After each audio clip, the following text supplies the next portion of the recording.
Hello everyone, I am the teacher to this question. Let me explain the question to you now. The question says, give reason why nervous system and endocrine system are often collectively known as neuroendocrine system. यहाँ पे हमसे पूछा गया है reason कि क्यों nervous system और endocrine system को कलेक्टिवली न्यूरोएंडोक्राइन सिस्टम कहा जाता है। तो चलिए जानते हैं। Basically brain and endocrine act together, brain और एंडोक्राइन साथ में काम करते हैं टू परफॉर्म करेक्ट रिस्पॉन्स, यानी कि एक करेक्ट रिस्पॉन्स मिले इसलिए ब्रेन और एंडोक्राइन साथ में काम करते हैं। अभी इस सिचुएशन को हम एक एग्जांपल के थ्रू समझेंगे। In case we are in a danger, तो सबसे पहले क्या होता है, अगर हम डेंजर में हैं सो सबसे पहले brain will stimulate adrenal gland to release adrenaline. सबसे पहले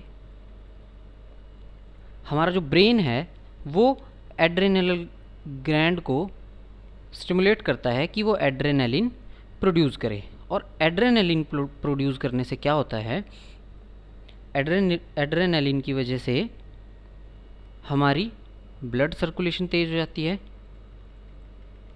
रेस्पिरेशन की रेट बढ़ जाती है,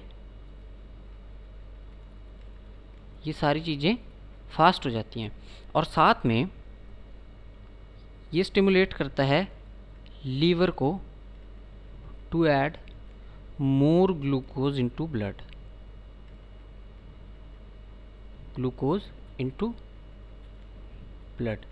और ब्लड में ज़्यादा ग्लूकोज ऐड होने की वजह से जो एनर्जी का अमाउंट होगा, the amount of energy produced will be more. और जब ज़्यादा एनर्जी प्रोड्यूस होगी, amount of energy will be more. और ज़्यादा एनर्जी की वजह से it make us take action fast. इसकी वजह से जो एक्शन है,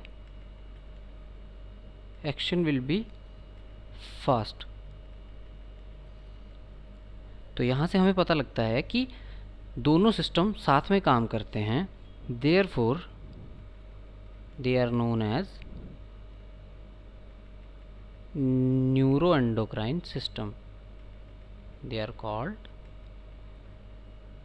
neuroendocrine system क्योंकि ये साथ में काम करते हैं सही रिस्पांस देने के लिए, इसलिए इनको न्यूरोएंडोक्राइन सिस्टम कहा जाता है।